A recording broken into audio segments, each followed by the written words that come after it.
বন্দুক হাতে তৃণমূলের ছাত্রনেতা দাপাদাপি। শীতলকুচি কলেজে টিএমসিপি নেতার দাপাদাপির অভিযোগ। ভাইরাল ভিডিও ঘিরে তীব্র চাঞ্চল্য। দেখুন সেই ছবি। সাংস্কৃতিক অনুষ্ঠানের জন্য বৈঠক, আর সেই বৈঠক ছিল শীতলকুচি কলেজে। বৈঠক চলাকালীন দুই গোষ্ঠীর মধ্যে বচসা বাঁধে। প্রাক্তন জিএস মাসুম আক্তারকে নিয়ে বিবাদ বাঁধে। বর্তমান টিএমসিপি সদস্যদের সঙ্গে গন্ডগোলের সময় কোমর থেকে পড়ে যায় বন্দুক। মাসুম আক্তারের কোমর থেকে বন্দুক পড়ে যায়, এমনটাই স্থানীয় সূত্রে খবর। একেবারে প্রকাশ্যে বন্দুক হাতে তৃণমূল কংগ্রেসের ছাত্র নেতা। শীতলকুচি কলেজে টিএমসিপি নেতার দাদাগিরির অভিযোগ।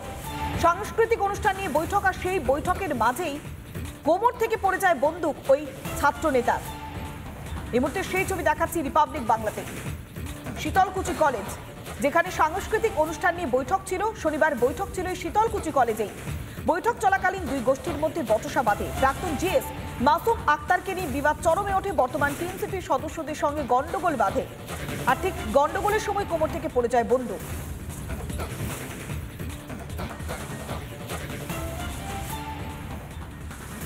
যে একটা কার্যক্রমের প্রস্তুতি বৈঠক উপলক্ষে তৃণমূলের যে দুই গোষ্ঠীর যে সংঘর্ষ, সেই সংঘর্ষের ফলে এক ছাত্র নেতার ব্যাগ থেকে নাকি আগ্নেয়াস্ত্র পাওয়া গেছে। এটা আমরা দীর্ঘদিন দিয়ে বলে আসছি। শীতলকুচি কলেজে বহিরাগতদের তাণ্ডবে সাধারণ ছাত্রছাত্রীরা নিরাপত্তাহীনতা ভুগছেন। সাধারণ ছাত্রীদের পড়াশোনা নষ্ট হচ্ছে। আপনারা কিছুদিন আগে টিভিতে দেখেছেন আরামবাগে এক ছাত্র নেতার জঙ্গি যোগ পাওয়া গেছে এক ছাত্রের। এইরূপ এই শীতলকুচি কলেজে যে কোনো কঠোরবাদী সংগঠন যে কাজ করছে না তার কি আছে? আমরা চাই অবিলম্বে শীতলকুচি পুলিশ প্রশাসন এই ঘটনাটা তদন্ত করে দোষীদের শাস্তি ব্যবস্থা করুক এবং সাধারণ ছাত্রছাত্রীরা যাতে নির্ভয়ে শীতলকুচি কলেজে গিয়ে পড়াশোনা করতে পারে। শীতলকুচি মহাবিদ্যালয়ে যে নারকীয় ঘটনার চক্রান্ত শিকার আমরা হই, সেটা ছাত্র রাজনীতি করতে গিয়ে সর্বপ্রথম ভারতবর্ষের মধ্যে এমন এক ঘটনার শিকার আমরা হই, সেটা কোনোদিনও মেনে নেওয়া যায়। আমাদেরকে বিভিন্নভাবে হেনস্থা করার একটা চক্রান্ত গত কয়েক বছর ধরে চালাচ্ছে অসাধু ভণ্ড নেতারা। আজকে আবারও সেই প্রমাণ আমরা পেয়েছি। আজকে শীতলকুচি কলেজে প্রায় 3টা নাগাদ আমরা রজত জয়ন্তী উপলক্ষে একটা ছোটো সেমিনার রুমের প্রোগ্রাম ছিল। সেই সেমিনার রুমের প্রোগ্রামে আমরা যাওয়ার জন্য প্রস্তুতি নেই। প্রায় আমার দলীয় সহযোদ্ধারা 20-25 জন ছিল। তখন আমরা সেমিনার রুমে ঢোকার আগেই আমরা আমাদের টিচার ইনচার্জ সঙ্গীতা রায় চৌধুরী মহাশয়ের রুমে আমরা যাই। যেয়ে দেখি সেখানে প্রায় 20 থেকে 25 জন বহিরাগত ছাত্রছাত্রী সেখানে রয়েছে। তৎক্ষণাৎ তখন সেই সমস্ত বহিরাগতরা আমাদের ওপর চড়াও হয় এবং বিভিন্নভাবে হামলা আমাদের করা শুরু করে। তারা বিভিন্নভাবে আমাদেরকে হেনস্থা করে। তারা তৎক্ষণাৎ ওই বন্দুকটা নিজেরাই তারা বের করে পুলিশকে ফোন করে, এবং আমি যেটা বুঝতে পারি টোটালটা তাদের একটা চক্রান্ত ছিল।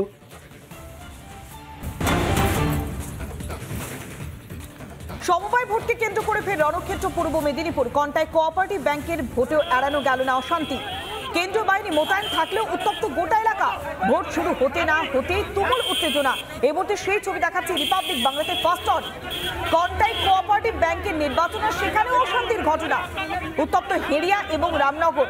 একদিকে বিজেপি আর অন্যদিকে তৃণমূল, দুপক্ষের মধ্যে হাতাহাতি। বারবার দেখেছি বাংলায় নির্বাচন কেন্দ্র করে অশান্তির ঘটনা। এবার কোঅপারেটিভ ব্যাংকের নির্বাচনেও এড়ানো গেল না অশান্তি। ভোট বয়কটের ডাক দিয়েছে বিজেপি। রামনগরে রাস্তা অবরোধ করে বিক্ষোভ দেখাচ্ছে বিজেপি।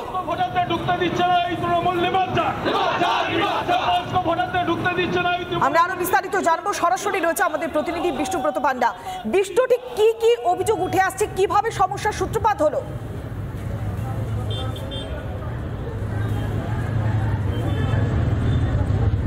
দেখা যাচ্ছে যে কন্টাই কোঅপারেটিভ ব্যাংক যে নির্বাচন হচ্ছে সেখানে কিন্তু দুর্ঘটনা বা গণ্ডগোল এড়ানো গেল না কেন্দ্র বাহিনী দিয়েও। যেটা দেখা যাচ্ছে যে অভিযোগটা উঠে এসছে রামনগরের বুকে। রামনগরে যে অভিযোগটা উঠে এসছে, সেখানে রামনগর কলেজে কিন্তু ভোট হচ্ছে। সেই জায়গায় বিজেপি থেকে সাসপেন্ড হওয়া নেতা গৌতম জানা, তিনি কিন্তু যে রামনগরের মণ্ডল সভাপতি সন্তের পঞ্চায়েতধারী তাকে চড় মারেন। মূলত তার যেটা অভিযোগ, যে সময় তিনি দাঁড়িয়েছিলেন সেখানে কিছু ফ্ল্যাগ এবং ফেস্টুন ছিঁড়ে দেওয়া ছিল, এমনটা অভিযোগ। যখনই সত্যেন পঞ্চায়েতধারী এটা অভিযোগ করেন, তখনই কিন্তু তাকে চড় মারেন সপাটে। তখনই বিজেপি কর্মীরা রাস্তা অবরোধে নামেন এবং রামনগরে ব্যাপক উত্তেজনা শুরু হয়। বিজেপি কর্মীরা রাস্তায় বসে পড়েন, গাড়ি অবরোধ করেন এবং বিক্ষোভ দেখাতে থাকেন। ঘটনাস্থলে বিশাল পুলিশ বাহিনী আসে। অপরদিকে যেটা দেখা যায় হেঁড়িয়াতে যখনই ভোট কেন্দ্রে ভোট গণনা শুরু হয়, তখনই কিন্তু জটলা শুরু হয়। এই জটলাকে কেন্দ্র করে বিজেপি এবং তৃণমূলের মধ্যে ইতিমধ্যে বাকবিতণ্ডা শুরু হয়েছে। বিভিন্ন জায়গায় দেখা যাচ্ছে যে বাকবিতণ্ডা, তারপরেই উত্তপ্ত হয় পরিস্থিতি। কোঅপারেটিভ ব্যাংকের নির্বাচন, আর সেখানেও অশান্তির ঘটনা। অনেক ধন্যবাদ সরাসরি ছিলেন আমাদের প্রতিনিধি বিষ্ণুব্রত। ঢুকতে দিচ্ছে না এই তৃণমূল নির্বাচন।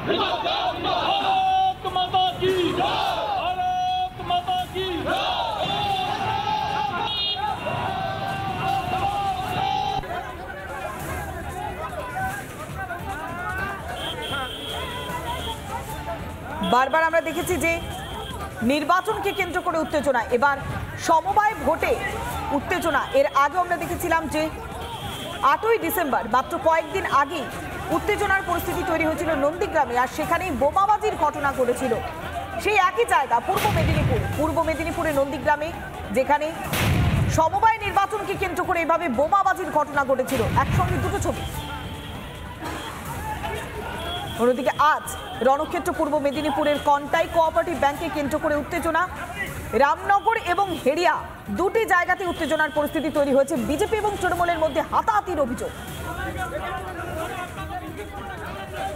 তৃণমূল বিরোধী এই শাসক দল সবার মধ্যে তো একটা ভোটে জয়ী হওয়ার জন্য তো সবাই আগ্রহী, হ্যাঁ, কিন্তু সেখানে তো গণ্ডগোল হবেই। নিজের মধ্যে গোষ্ঠীদ্বন্দ্ব, বিরোধী দল দ্বন্দ্ব তো হবেই। এই গণ্ডগোলের মধ্যে তো নিশ্চয়ই আমাদের নিরাপত্তার দরকার। শান্তিপূর্ণভাবে ভোট চলছে, সব জায়গায় ভোট চলছে। কলকাতাতেও খবর নিলাম, এ পর্যন্ত কলকাতায় কলেজ স্ট্রিটে প্রায় 250 ভোট পড়েছে, এখানে 1000 ভোট। তাদের সর্বত্রই আমাদের জেলা বা পশ্চিম মেদিনীপুরে সর্বত্রই শান্তিপূর্ণ ভোট চলছে। অশান্তি কোনো খবর আমরা পাইনি। রামনগরের কলেজ না, আমি রামনগর থেকে সোজা এলাম, এ পর্যন্ত কোনো অভিযোগ নেই। কিন্তু ভিতরে রাধাগোবিন্দ দত্ত একটু ক্যাম্পেনিং করছিল, তাতে আমাদের লোকেরা বাধা দিয়েছে ভিতরে কমপ্লেক্সে। তাতে ওনাকে প্রশাসন বলেছে সরে যেতে, ক্যাম্পেনিং করতে নয়। এ দু সাইডে তৃণমূলের লোকেরা দু সাইডে ঘিরে ধরেছে, আমাদের কোনো ভোটারকে ঢুকতে দিচ্ছে না, তাদের কাছ থেকে স্লিপ ছাড়িয়ে নিচ্ছে। বয়স্ক মানুষ 80 বছরের ঊর্ধ্বে, তাদেরকে মারধর করছে। আমাদের মণ্ডল সভাপতি বয়স্ক মানুষকে নিয়ে ঢোকাতে গেছিল, তাকে মারধর করে বাইরে করে দিয়েছে। হে প্রশাসনও এখানে কোনো রকম সহায়তা করছে না। টোটালি ভোট বন্ধ হোক, আমরা ভোট দিতে যাব না, আমরা রাস্তা অবরোধ করেছি, কাউকে যেতেও দেবো না, আমরাও যাব না ভোট। ভোট অশান্তি, হিংসা, বাংলা যেন সমর্থক হয়ে যাচ্ছে এমনটাই অভিযোগ করছে বিরোধীরা। নানা ধরনের কন্টেন্ট দেখার জন্য লাইক করুন, শেয়ার করুন আমাদের ফেসবুক পেজ, সাবস্ক্রাইব করুন আমাদের ইউটিউব চ্যানেল। পাশাপাশি অন্যান্য ব্রেকিং নিউজের জন্য অবশ্যই চোখ রাখুন রিপাবলিক বাংলায়।